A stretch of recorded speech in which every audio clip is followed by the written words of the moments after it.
Where the change will take place. The change won't take place from declarations of the UNWTO. We can help to produce an industry roadmap. I think that's what we have done, which fits into the UN roadmap. But as Achim Steiner, the head of UNEP, said recently at the UN Assembly, there are two processes. There's a roadmap, and then there's a kind of tapestry which is being built at the same time. And the tapestry has to follow the roadmap, but it's actually filling in pieces in the real world. The Parta Summit Challenge is the first such effort.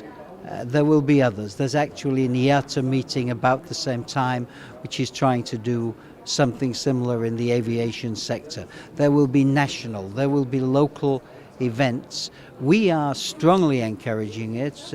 Parta played an active role in our Davos and London meetings, if you recall. We worked very closely with them, and it's not so easy to bring these things about because people also say more climate change.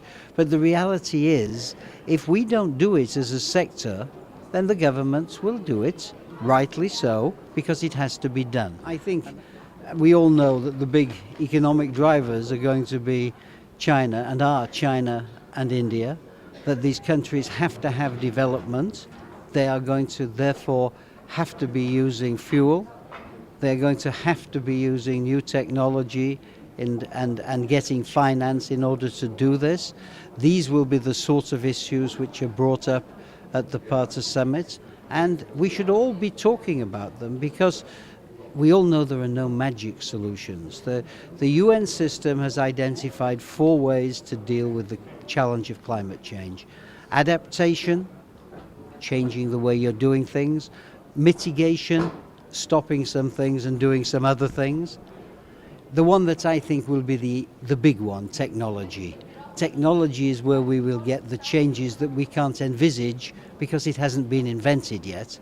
And then the last one, which is financing, so that the poorest countries can join the circle and the emerging economies can find ways to achieve their growth without dumping a parallel amount of greenhouse gases into the atmosphere. And this is an evolving process. I mean, it's the first, so there's a lot of attention focused on it.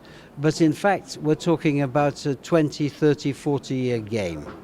And the starting off of that is very difficult, not the least because the governments themselves have just entered into the 18-month phase after Bali when they are going to put in place the new post-Kyoto framework, the 2012 Beyond framework.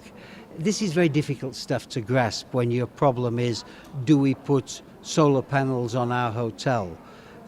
Do we buy a new aircraft type which has a more efficient engine? But the reality is we have to do this.